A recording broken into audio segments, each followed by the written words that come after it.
Hi, everyone, and welcome to Tattoo-ology, a word that I just made up, actually. And today I'm going to take you through a curious, candid conversation about ink identity and what it means to wear your story on your skin. I'm Alisia, your host, and full disclosure, I'm not starting a podcast. That's my sister Delia's department. She is the host of the very well-known To Live list, and you can check that out on any platform where you listen to podcasts. Now, I completely missed a tattoo face. No ink here, not even a dot. But suddenly, I woke up in the 21st century to tattoos everywhere. Friends, family, my own son, colleagues, CrossFit friends, you name it, everywhere I looked, I saw and see tattoos. And I've been asking myself, why do people get tattoos? What's the pull? Is it art? Is it therapy? Is it rebellion? Or is it something even deeper than that? So to help me unpack all that, I sat down with Laila, a talented 23-year-old tattoo artist from Toronto, and who just happens to be a good friend of my son Lucas, and she's been staying with us here this week. And so I asked her if she'd talk to me about what she does and why she does it. So Laila brings not just skill, but insight and soul to her work. To her, a tattoo is more than just a mere design. It's a conversation, a message, and even a memory. So in our chat, we explore, the philosophy, the psychology, and the personal stories behind the ink. So if you've ever been curious or even skeptical, this conversation may shift your perspective. So let's dive in. This is Tattoo-ology. I think it would be interesting to understand the whole tattoo philosophy and ideology and what is behind a tattoo and why one may get one and how did this all come about. Like I said, I fell asleep during the tattoo era. I don't know what happened. I woke up and all of a sudden everyone has tattoos, and that was just a question of where have I been, what did I miss, and why tattoos and why now? Because they've always existed. Like I said, I can go back when I was a kid growing up in the 70s. I did see people with tattoos, you know what I mean?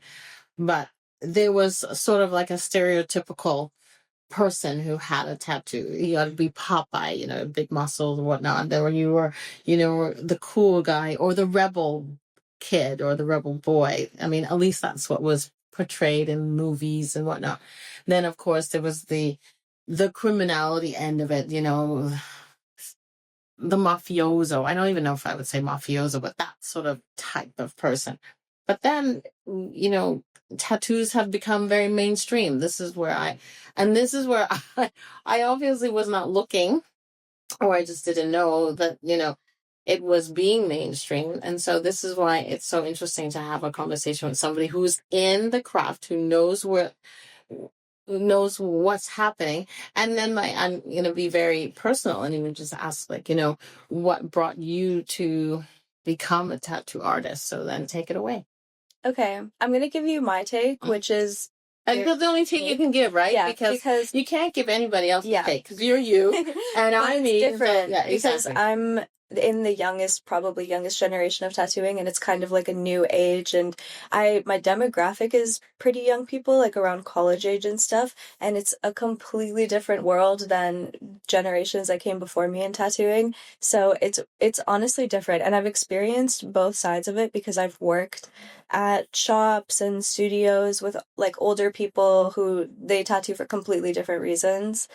But for me, I started pretty much right after COVID, like things started opening up. That's when I started. Started what? Putting tattoos on your body, or no? Started tattooing. Okay, so I want to take you back to Laila. I get a tattoo, or I decide that a tattoo is something that I want to have for me on my body, on my, on my person. Like what age were you when you decided to get a tattoo, and what drew you to a tattoo? Because I'm going to just be very frank. I have never put a tattoo on my body, but for, the lick and stick one that you get from the Cracker Jack box, or you don't even know what a Cracker Jack is because you're not young. So I'm aging myself in the sense of, but we used to have tattoos that came out of like, out of the gum wrapper. And then we would take the gum wrapper and you were so excited. Yes, the bubble gum, right? Yes. And you get a tattoo and you would put some water on your hand, and then you would take the tattoo that came with it, and then you would press the tattoo, and ta-da, it would stick, and you had a tattoo. It lasted maybe, if it lasted 2 or 3 days, you were lucky. I mean, it all depended on where you put the tattoo, because obviously if you put it up in your, in your shoulder, but if I would tend to put a tattoo on my hand or, on my whatever.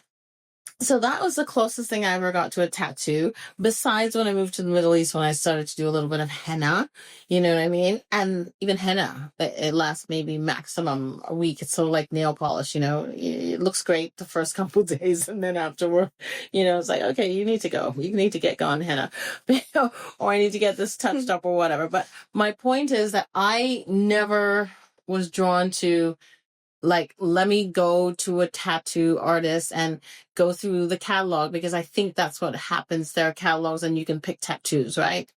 Or you may have an idea and you tell the tattoo artist what you're looking for, and he or she will, do the rest. So this is what I mean. For you, what was the thing? Okay, well, this started so long ago. I went to like an artsy high school, so I was painting and drawing all the time, and a lot of us we would tattoo each other in the bathroom at school, or like at recess. We would just literally tattoo each other with this thing called stick and poke. So basically, this is like the really dirty version. Like, people do it professionally and stuff, whatever. But I would take a sewing needle and stick it into the rubber end of a pencil, and then wrap some thread around it, and just to get it to stick. And then we would dip it in some India ink or like any craft ink. Honestly, sometimes we just would use pen ink, and we would give each other these really shitty tattoos. Right. And I could literally show you. These are some of them. Like, I gave these to myself when I was probably 14. And yeah, that's how it started, because I don't know, I guess it just kind of came with like the artsy vibe. Like, I don't know, I guess it was just appealing. Like a form of expression. Yeah, I know. I'm like, a lot of it for me feels like when you make a painting or something, like, this feels like you're putting your art into somebody's skin, and it's kind of eternal in that way, because it's with them for the rest of their life, and it's permanent. And you can change your body and put art, like, embed it into your skin, which is pretty cool. So that's probably where the draw was for me, and that's when I started just experimenting with this. And then I guess once I turned 18, and that was around when COVID started, but once things started opening up, I started getting some tattoos, and I always really wanted to go into tattooing because it's kind of the most ideal career for an artist, I feel like, in this age, because it's so hard to find a job when you're an artist, and this is pretty well paying, like, relatively. So yeah, Okay, well, it was appealing. I'm going to just stop you there for a second, because that was not a twist that I expected to hear. So I love this, that, because I have my very, let's say, dumbed down thoughts of, why people are getting tattoos. You know what I mean? I think it's like some nefarious reason, or because they're going through some they're going through some sort of, crises, and, the tattoo is the enlightening force or whatever. So I just love the fact that I'm getting to hear this from a completely different POV. And so this is amazing. So continue. Sorry about that. Go ahead. I was really inclined to doing it because it's really appealing, and it's really flattering too, as an artist, for people to want to put your art on their body permanently. So yeah, there were a lot of draws for me, but my parents were just like, no, do literally anything else, please. And I was going to get to that, so maybe you might want to expand on that. That was going to be, as a mom, as a parent, obviously, I can see why they may have hesitated Yeah. at your choice here. So No, how and did that go? honestly, as the more that I got into the industry, the more I kind of really understand their perspective too. Mhm. Because it was a lot of like, you know, they had the same idea about it, that it's attracting criminals or like the wrong types of people. And that's You know, then let's put that in quotation marks again, because there are no right or wrong types of people. But, you know, there was a stereotypical, you know, who gets a tattoo. But I mean, okay, our generation, like, you know, you gotta, the Gen Xers, you gotta cast us aside, because we've been, anyways, we're Twisted Sister, because we didn't always get all the information. So we had our own, you know, reasonings for a lot of things that were just like sort of made up. So, but yes. Yeah, but a lot of the roots of tattooing, it did They come that way. absolutely. I mean, there's you're a right. lot of like traditional roots and like that reason for people getting it too, but I feel like in the West, that's probably what people were seeing the most. And I mean, they weren't really wrong. Like, I definitely came across that a lot. But what was I? Where was So you were saying your parents, obviously, there's nothing obvious about it, but your parents were trying to discourage you or direct you in another direction, and Yeah. but you felt passionate about, and you were saying the more you got into it. Mm-hmm. Well, I also had passions for like science and stuff, so I ended up going into that initially, but yeah, once I started getting tattooed, I was speaking to the artists and I was kind of realizing that this is something that I could definitely do. And COVID was my first year, so it was so treacherous. Like, Yeah. we That did could not not have be been, yeah. Yeah. That must have been challenging, obviously, because you would have had no clients. Well, yeah, but also just being in school at that time Yeah. was horrible. So you were your first year, you're like the boys, you started in 2020. Mhm. And how did that work out for you? It was not great. Everything was online. Yeah. I was studying biology and we had labs that were online, which was kind of hilarious. Yeah, Like, I could do a biology lab. well, we had one lab where we were supposed to dissect a fish and they got us to just get a fish and do it at home. Like, Okay, yeah. No, I mean, obviously, you know, a lot of the schools, a lot of universities did not know how to handle this, and nobody did. Who knew how to handle a pandemic? And I still to this day, I regret that, you know, Damon and Lucas had to start in 2020. You had to start in 2020, and so many people had to start in 2020, and it's heartbreaking to know that this is your only memory of, you know, going to university and being, as we say in Canada, you know, a frosh. In other places you're a freshman, and it's not nice in your first year, because it was supposed to be all about the camaraderie, all about the social, all about getting to know people, all about, you know, trying to figure out and discover who you are in this big, you know, friendly, hopefully, you know, inspirational community, and you guys did not have that. So that really just still pisses me off. Yeah, even that's just me. Yeah. So I was pretty desperate to get out of that. And I was just thinking like, oh, I could do this. Like I could just leave and try it out for a year and see how far I get. And like if it's something that I actually want to do, maybe I'll pursue it and just go back to school later or something. So I started and I got an apprenticeship at this studio and I was working there for free for a while. So, okay, so they do apprenticeships as well? Yeah. So this is really interesting. I would never have thought any of this. I mean, I'm so excited that I'm learning. Okay, go ahead. So you got an apprenticeship. How long normally does an apprenticeship last? Okay, so normally it depends. Traditionally, there's different genres of tattooing, like different styles, and a lot of the styles carry weight like in the culture around it. So like traditional tattooing, like American traditional, which is kind of like the Western standard and probably what you were seeing more of like in your generation. That has a totally different culture around it. They hold you as an apprentice for years. They treat you like just their servant. Like they make you do so much labor for free. Yeah. And yeah, they're not great. They're usually just they're just trying to take advantage of of a young person who's trying to break into an industry. Especially, and there are a lot of industries like that. Yeah, and like it was obviously very male dominated in the beginning, so being a woman going into that atmosphere too, yeah. Frightening. vary. But I got my apprenticeship at this. It was just a bunch of like Chinese people. They were all immigrants. Like their styles were all very kind of dainty or more like Japanese traditional. Like they were attracting a very different client base, and just their treatment of me was so much better. Like they didn't really make me do any free labor other than just regular like cleaning and stuff. And I got I was working there. I started tattooing after 2 months on skin on people for free, just to practice and learn. Okay. And then after about 6 months, I was kind of like my skills were improving a lot, and I was like, okay, I think I'm good enough to just leave because I'm not getting paid and there's no point. And it was just a lot of men, and they were kind of creepy and weird. So I had to leave. So yeah, and then my second experience, I went back to school and I started working at this shop that was a lot more traditional, like a lot more like what I was describing before, because it was just the only one in the area in Waterloo.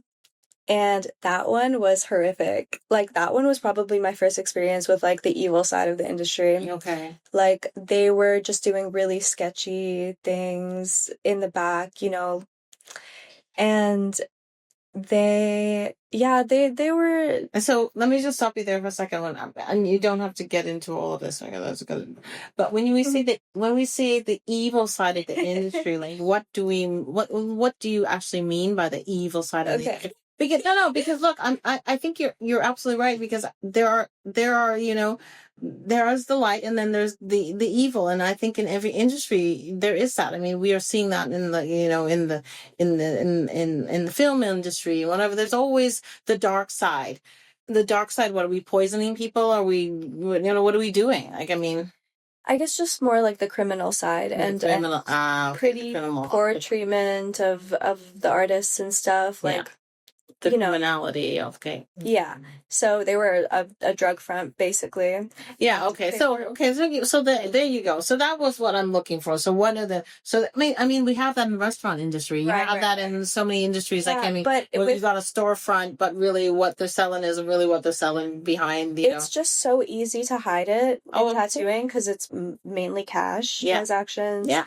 And I'm surprised the mafia hasn't really somehow injected himself in there. No pun intended. No, injected themselves, but they have. That, of course, because as you said, it's a cash business. Yeah. It's, way to either easily launder money. Yeah. So, but look, we have to be realistic that in every commercial activity, there's a dark side, I mean? So that I'm not surprised in something like that. Yeah. But I think certain things, like for some reason, it attracts this demographic a little bit more. Like, I think the people who started it, I don't know, just they were a lot older. I think when they got into it, it was probably more of like an underground and like darker industry in general than it is now. And yeah, they were pretty weird and like sketchy, and they weren't hiding it well at all. No. But maybe they didn't even really want to hide it. You know what I mean? Like, I mean,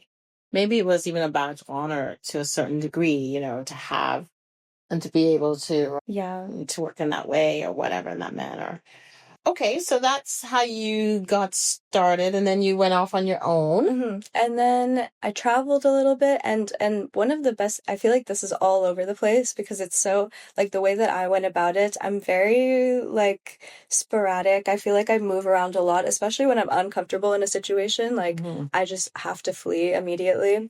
So I kind of went on this, like, journey of just traveling for a while, and tattooing is nice because you can do it anywhere, and it's, like, really easy to just travel and work. Okay. Mm-hmm. Like, especially because of just the cash side of it. Yes. And yeah, there's not a lot of like certifications or so it's not regulated. You're not in a regulated industry. Not really. Yeah. I mean, it is regulated, especially more so like in the US, so it's a little bit harder, but still guest artists is a really, really big, there's a huge culture around that. Like people will travel and then a studio will host them and they'll give them a small percentage of what they're making, and then they just can work anywhere.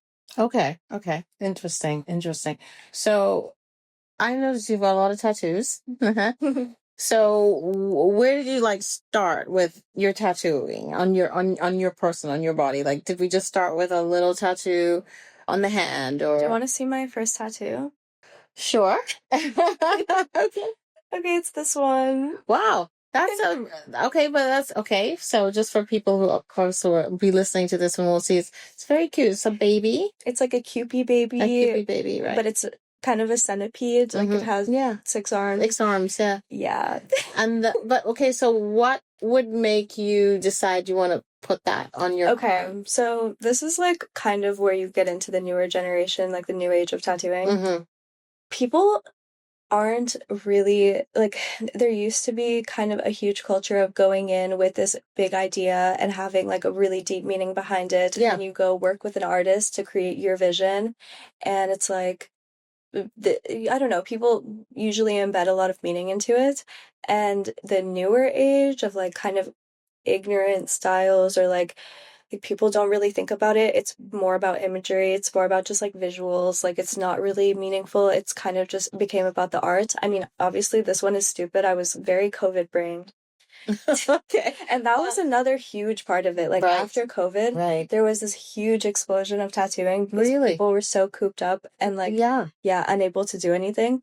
And then once they got out, I feel like no one was thinking about it. Exactly. So I love the way you said once they got out, is that people did feel many times, I think we all collectively felt like we were being imprisoned, and so this was sort of a way of I mean, it was like letting go and kind of a rebellion, yeah, for a lot of people. yeah, And like young people in my generation anyways, they were like becoming of legal age and stuff, and like they were just able to go do whatever they wanted.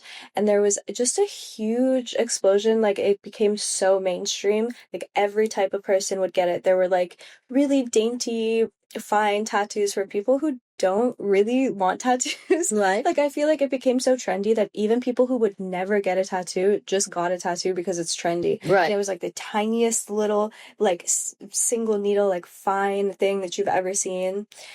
And I mean, now there's like a big explosion of laser and like removal and stuff because people have regret around it because it was really, really, really. Yeah, I was going to talk to you about that, but first, before we go there, because I had this whole thing about, at some point before I was married, and I like I said, I think I started noticing tattoos, but not really noticing them like the way they are now. But I always, when I saw a person with like more than one tattoo, I was like, what is that person going to do? How are they ever going to get that tattoo off? The best new business is going to be tattoo removal, because at some point you may not want to have this tattoo. So then how do you get rid of it? Right. But let's stop there for a second, because I wanted to go back to your tattoos that you have. And so, because this would have been my thought. My thought would have been that there was, this this esoteric sort of, ideology or philosophy behind every tattoo that you have on. Like you got this one because, you were going through whatever. And you're trying to tell me, no, that's not it, Alisia. It has nothing to do with that. A tattoo is just a tattoo is a tattoo. Mm. It's an expression of art, and you like it. It's sort of like me. If, these paintings that I have on my walls, I like it. I see it. I buy it. I put it up in the wall. That's it. It is exactly like that. I feel like that's really what it is. And a lot of artists now, like what you were saying about the designs in the book and stuff, like we call it flash.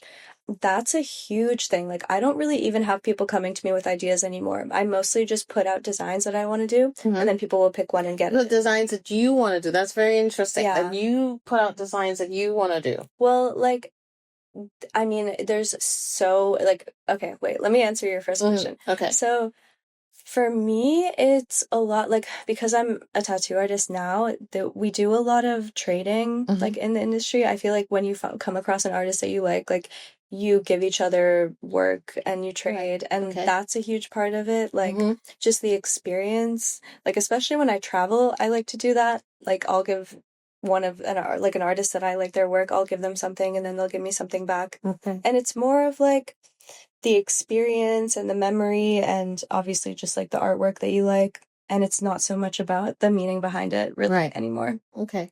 So, so there must have been, like, I mean, and I'm not going to harp on that, but I'm just saying maybe at some point in time there was this sort of like, meaning behind it. But now we're not talking about that anymore. You're saying we've moved past that, and we're just looking at the artistry of the actual work. Okay. So then my next question would be, why so many tattoos?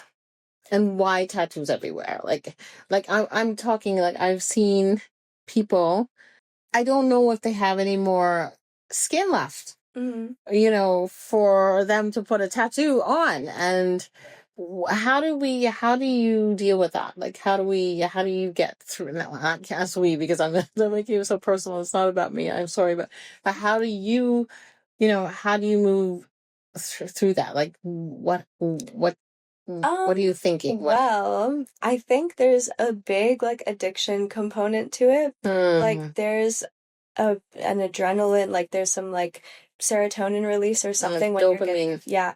And the pain is kind of like really pleasurable for people. Yeah.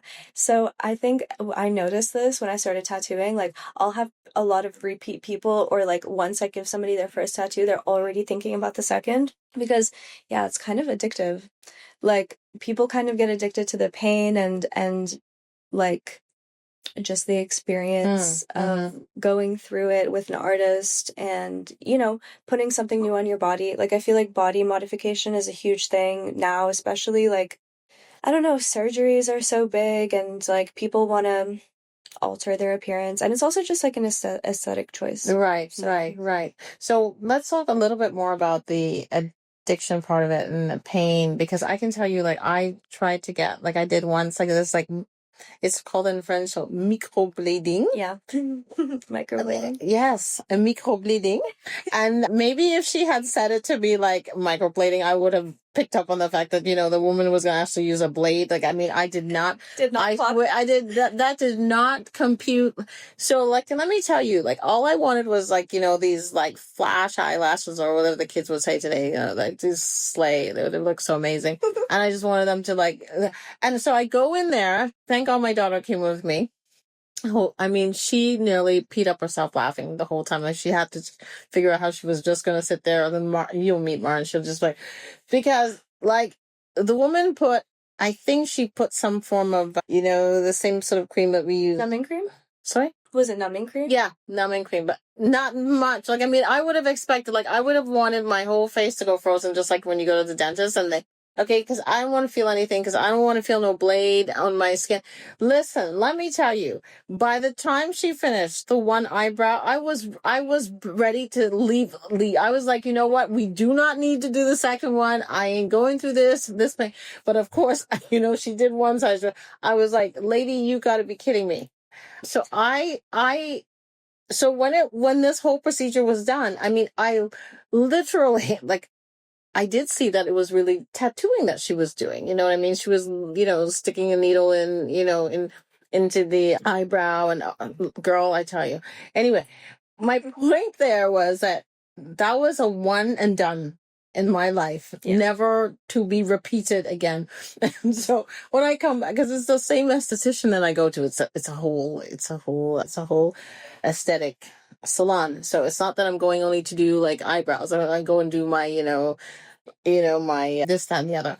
And so the girl who had done the microblading, she looked at me and she's like, "Oh my God, your eyelashes look your eyebrows look great." And I'm like, "Yeah, they do look great." She's like, "Are you going to schedule a time for a touch up?" No, that will never be happening again with me and you. You can do any other service, but you are not going anywhere near these eyebrows. Yeah.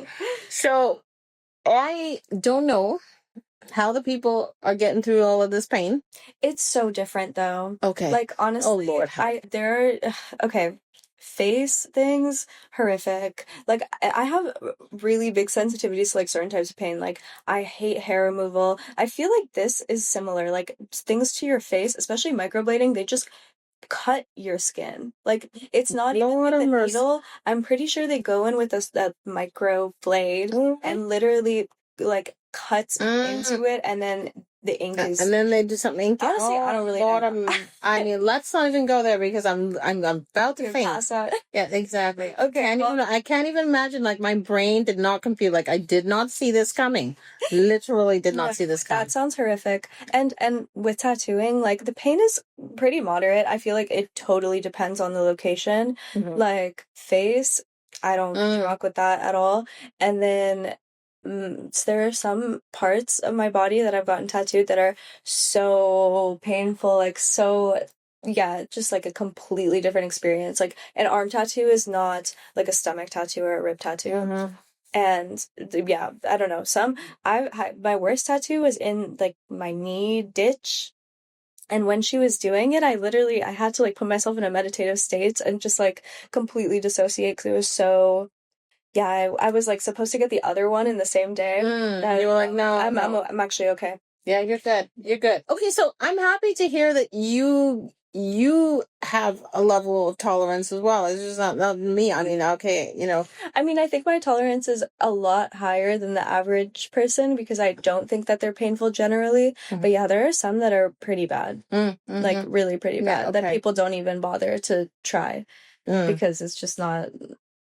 Okay, so I'm happy we had this conversation because I just really needed to make sure that I'm still on the level of human and I'm not.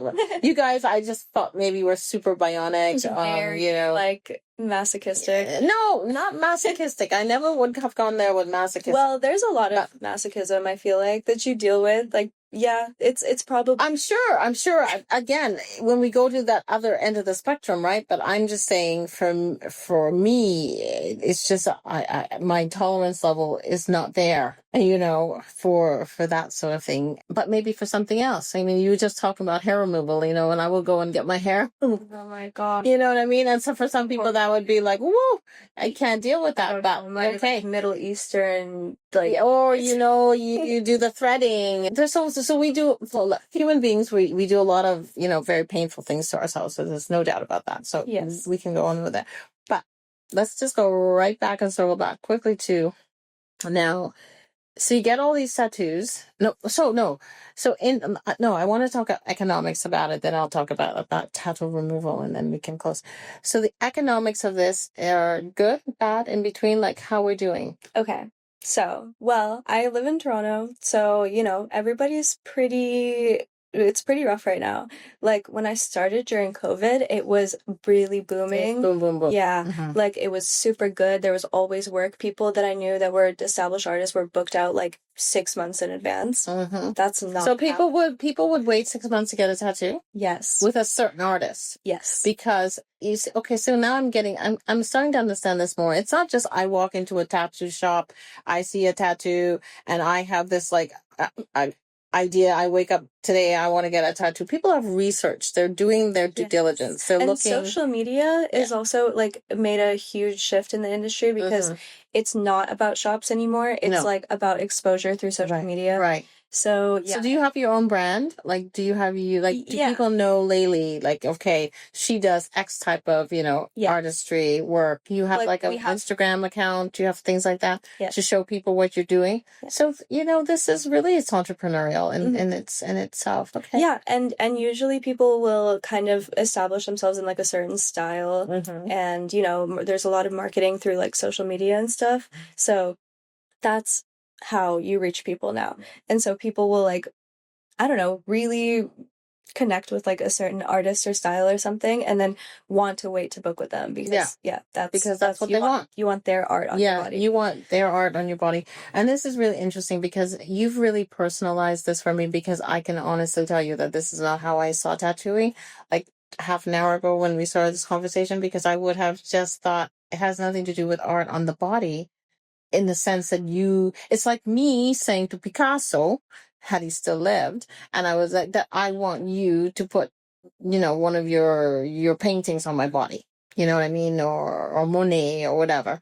So that's what it is for you guys. It's that. It's very interesting. I like that. So economically right now, we're going to go back into that situation. So obviously we're all going through, I think, all industries are going through this. We had a pre-COVID, we had a, COVID, then we have a post-COVID boom, and now we're having what is looking like a downturn of some sort. Yeah. But is that downturn happening? Sorry to cut you. Is that downturn happening because people? Okay, there's the economic side of it, right? There's the fact that people are losing their jobs or whatever. But is that downturn happening because people are no longer wanting to have tattoos? Okay, so this is really interesting. I think there was, so obviously the economic side of it, but also like there was a big shift that I noticed in like traditional culture coming back. Like I feel like a lot of people, there was like a big alternative kind of like uprising or whatever, and then the pendulum kind of like swung back and people started going very traditional for some reason. Like I feel like it's weird because like we kind of shifted away from religion and stuff, and now I can kind of see it like swinging back. Like a lot of people want to go back to that and want to go, like they want to be more modest and they want to be more like dainty and clean and stuff. And so that's actually part of it. And that's why this is purity angle to it now. Like it's not as popular. Like the people who don't really identify with it, like genuinely. Yeah, exactly. It's like the people who I don't identify with it. It's like they're gonna regret it now because it was never genuinely something that they were interested in the first place. They were just like following the trend. Right. Okay. Yeah. So then I just want to get to the removal part of it because that's a whole story in itself. So I think now just to sort of button this all up when it comes to tattooing. So where are we now with because I have read just most recently that Adam Levine wants to have his tattoos removed. I always wondered that what happens when there comes a point when whatever the tattoo is, whether it's, something that you did because you did it for, like we were saying, you might have done it for a reason, or maybe it was just an art thing, or, I mean, there was a whole Angelina Jolie, when she had her tattoo with her first husband or whatever, and then of course they divorced, and then you got all these tattoos on your body for whatever reason, representing things in your life that are no longer of significance to you. So what do we do now? So Laila, how do we deal with that? Well, okay. I think first of all, it's like pretty important why they do it in the first place. What's their motivation and stuff, because people with the wrong motivation who don't really identify with it in the first place, they're going to regret it and they're going to want to get it removed. Right. And so let me just stop you right there. Is that something as a tattoo artist and I mean, okay, because I think that, I don't know, I think as a business person, I would have to separate the artistry side from the commercial side. From the artistry side, of course, you want to have your art on somebody's body on a permanent basis. That's that level that you're dealing with. But also the fact that, if somebody comes to you and they want a tattoo, you say, okay, I'm an artist and I'll give them a tattoo and whatnot. But then there's the commercial end of it. You're also, you're wearing two hats because now you're also a businesswoman. You're also an entrepreneur. You own a studio. Do you have, me as a lawyer, I'm just asking, do you have any disclaimers that you're going to tell somebody? Are you going to ask them, like, are they going to fill out like a questionnaire, that's going to say, have you really thought through this? That's just like the real lawyery part of being me, but I'm just trying to get to that understanding.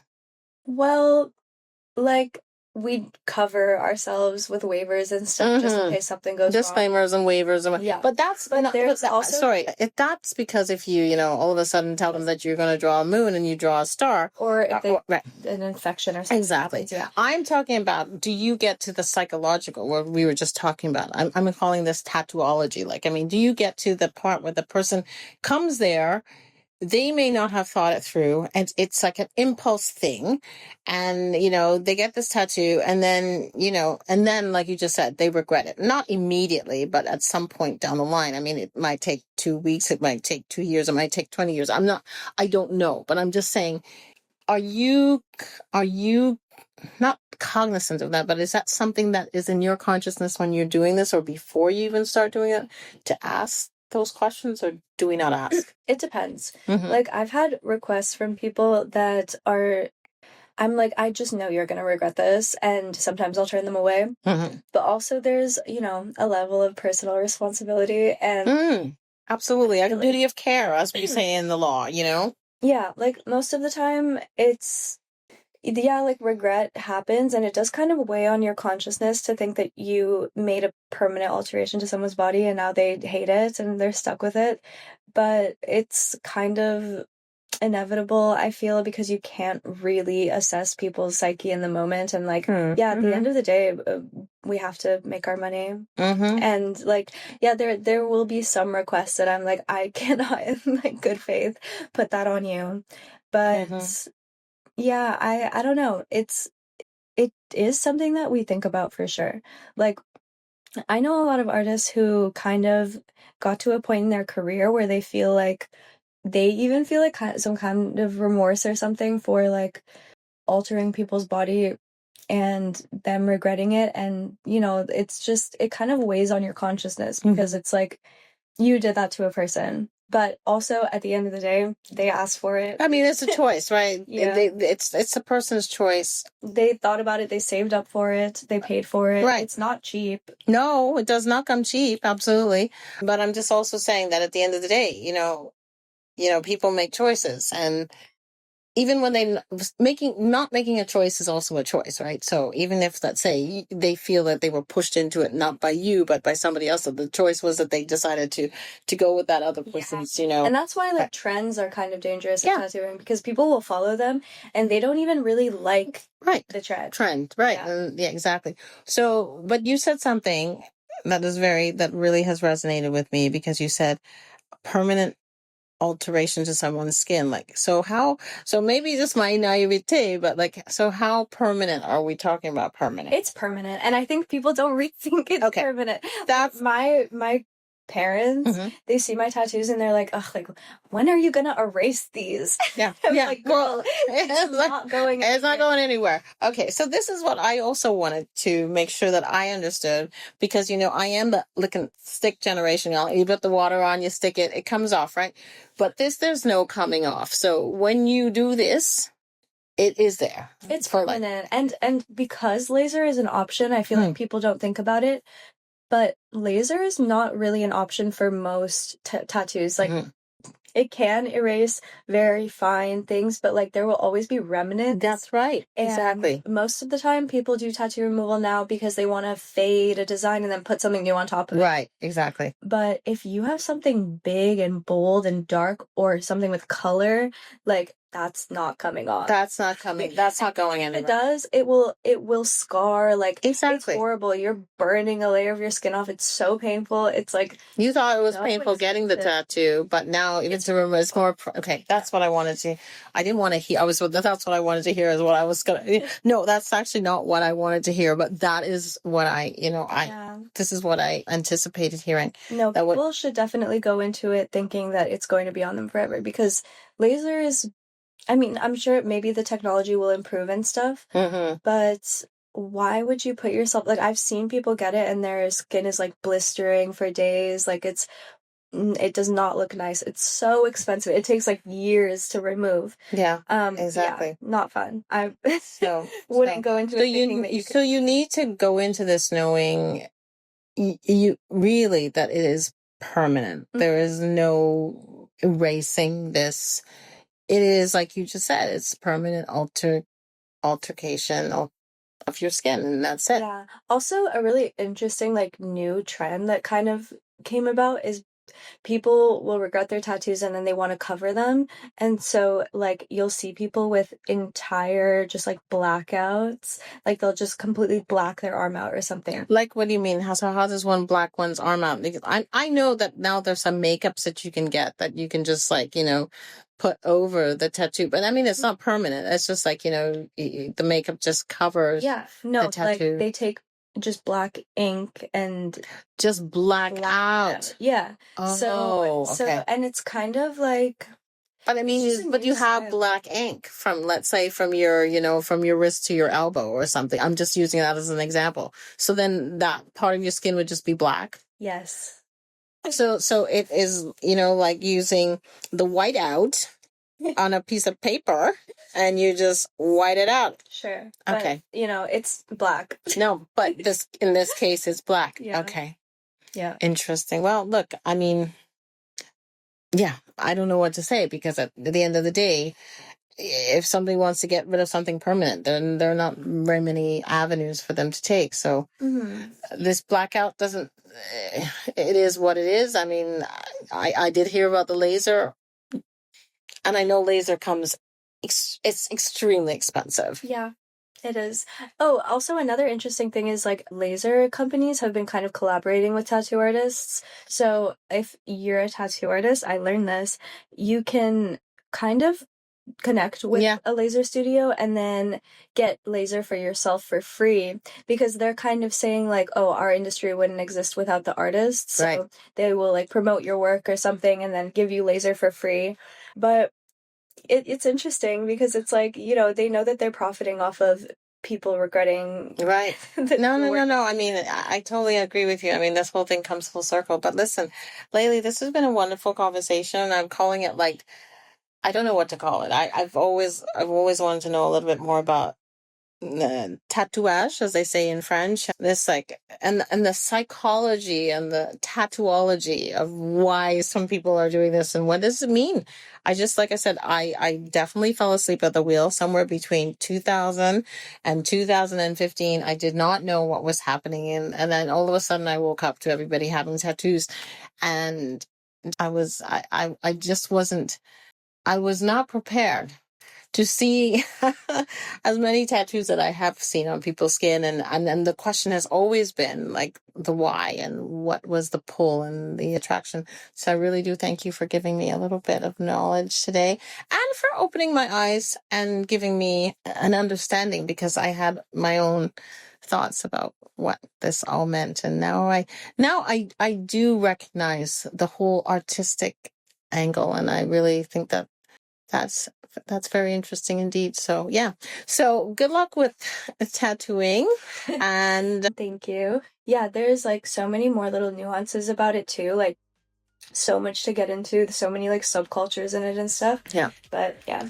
I can see that there are many layers to this. It's not just, it's we obviously just see the end result, which is the art on the person's body, but there's so much more to this, and this is a conversation to be had, because I don't think it's going anywhere, to be honest with you.